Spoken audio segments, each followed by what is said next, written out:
que estaba en la gráfica anterior. A ver. Podemos sacar la placa y mostrarla. Mira qué buen diseño.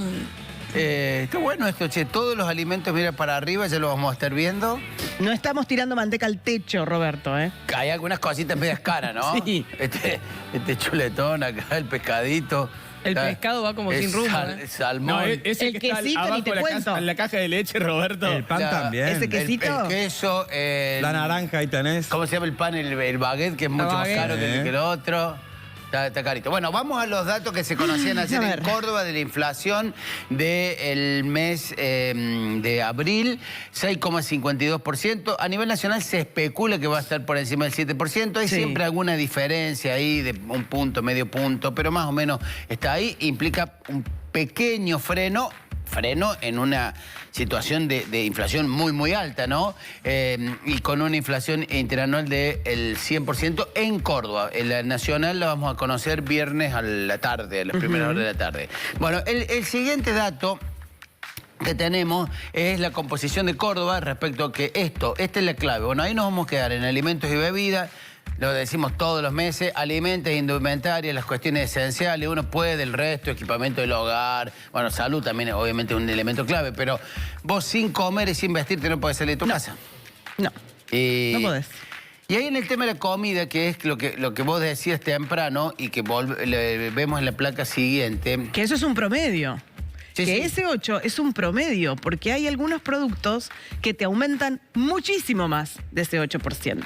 Fíjate esto, que hay algunos países que no está registrado. Esto es una estadística del Banco Mundial, está en inglés porque es el Banco Mundial, pero se puede leer fácilmente. Sí, como el simple. Líbano encabeza el aumento anual de alimentos más alto con el 352%. 107, esa cifra está desactualizada porque con la medición del INDEC de esta semana vamos a estar por encima del 110, pero somos el segundo país del mundo, que aumentan en aumento de alimentos. Líbano, Zimbabue, Irán, pero mirá dónde estamos, entre Líbano, Zimbabue, Irán, Turquía, Egipto, Ruanda, pero hay un salto después del podio de esos tres primeros, porque bueno, que tienen dos dígitos, tienen nosotros inflación tenemos muy 3. alta, que exacto, pero bajan a 2 dígitos, Ruanda, países de escasísimo desarrollo económico, de escasísima calidad institucional, estamos entre los países del mundo que más aumentan los alimentos. Lo decía acá ayer Daniel Arroyo,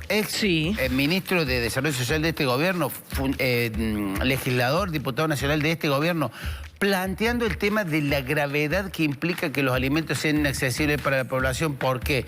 Porque generan una secuela fundamentalmente en la infancia, en la primera infancia, muy grave en cuanto al desarrollo cognitivo, emocional, físico y demás. Se estás condenando a esa persona a no aprender, a no desarrollarse. Una persona mal alimentada es muy difícil que más allá después de todos los temas que generalmente te ocupás vos, del tema de la calidad de la educación.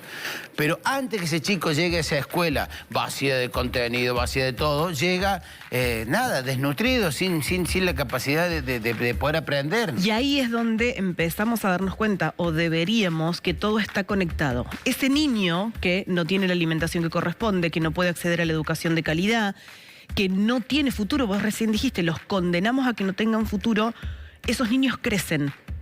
Y esos niños que se transforman en adolescentes y en adultos en una sociedad que no tiene nada para darles. Claro. ¿Qué termina siendo ese niño cuando se transforma en un adolescente y un adulto? ¿Cuál es el futuro que le estamos ofreciendo? ¿Qué posibilidades le damos de que tenga un futuro? Pobre, muy pobre o indigente él y sus hijos y sus próximas generaciones. Te lo dijo también Arroyo. Exacto, condena original, así ya de entrada te marca decir, bueno, vos y tu descendencia van a ser pobres. Y todo lo que eso implica en una sociedad desigual. Todo lo que trae una sociedad desigual. Mira, antes de ir a la última placa que me parece importante para poner en contexto esto, decíamos, el país donde los alimentos aumentan en el mundo. Pero ¿dónde estamos ubicados nosotros en producción de alimentos? Fundamentalmente esa tabla de Líbano, de Zimbabue, de Irán, de Turquía. Mira, somos el tercer país del mundo en cuanto a la posibilidad de exportar alimentos. Pero somos productores de alimentos. Producimos para 440 millones de personas alimentos. Vivimos 44 millones, 46 millones. Sí, 46. 46 millones. 47, sí, 46. 10 veces más de nuestra población podemos alimentar. con lo que producimos. Y fíjate, en el aceite de soja somos el primer productor mundial, en limón el primer productor mundial, en yerba el segundo productor mundial. En harina de soja, digamos. Mira, en el mundo todo el aceite de soja que se produce, la mitad se produce en Argentina, la mitad de los limones del mundo, el 40% de la yerba, el 30% de la soja, el 25% del maní, casi todo se produce acá en Robert, Córdoba. y el maní, perdón, que estoy viendo, casi todo acá en Córdoba. Exactamente. Acá en Córdoba, sí, el 90% del maní se produce en la provincia de Córdoba. Roberto, la lógica indicaría que si vos producís algo, eso debería ser más accesible en el lugar en donde vos mirá, vivís. acá en el tema el primer exportador del mundo de legumbres y de maíz, productos de altísimo valor nutricional, el quinto productor de carne bovina. Por eso es... Digamos, por eso se torna con esto mucho más alarmante eso, porque si vos te decís, somos el segundo país del mundo de aumento de los alimentos, bueno, sí, pero estamos con un problema. No, aumentan los alimentos y tenemos alimentos de sobra, estamos rankeados, insisto, el tercer país del mundo que produce alimentos y exporta alimentos. Bueno, vamos a intentar entender en el contexto en el que estamos y cómo la política se involucra directamente con estos números que estamos mostrando. Carlos Fara, analista y consultor político, está en comunicación con nosotros. Buen día, gracias por atendernos. ¿Qué tal? Buenos días, ¿cómo están? Si usted tuviera que dar una primera respuesta a esto que nos está pasando vinculado a la política, ¿qué nos diría? ¿Qué responsabilidad tiene la política en Argentina para explicar estos números de inflación? Tiene muchísima involucramiento, sencillamente porque primero, digamos, si la política no asegura reglas de juego estables, previsibilidad, horizonte de largo plazo, está claro, digamos, que en general lo que va a suceder en el plano de la economía es mucha intención de toma de ganancias de corto plazo o tasas de ganancia muy altas, sencillamente porque mañana no sé qué va a pasar. Entonces me tengo que cubrir de alguna manera. Eso es absolutamente histórico, en primer lugar. En segundo lugar, el gran problema argentino, digamos, es más político-económico. Esto es cómo tenemos, digamos, ciertos consensos nacionales como para ordenar los conflictos que existen en toda sociedad y que de esa manera podamos asegurar ciertas condiciones de producción, de distribución, de acceso a alimentos a precios razonables, como ustedes recién comentaban. Es decir, todo lo que tiene que ver con la puja distributiva, con la puja de intereses, eso lo resuelve la política. Si la política no da las señales adecuadas, está claro, digamos, que la economía es muy probable que tenga comportamientos que no son los adecuados y que no son, digamos, los normales en países que estén ordenados. Y Carlos, en ese no saber qué es lo que va a pasar o en esa falta de previsión en todos los niveles en la Argentina, ¿podemos incluir lo que sucedió con esta decisión de la Corte Suprema en relación a las elecciones en San Juan y en Tucumán, sobre todo por el poquito tiempo que faltaba para que esas elecciones se lleven adelante?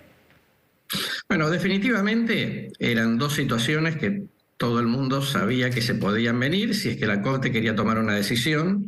No es cierto, digamos, la Corte no tuvo enorme cantidad de tiempo, pero también es cierto que eran situaciones bastante comentadas, digamos.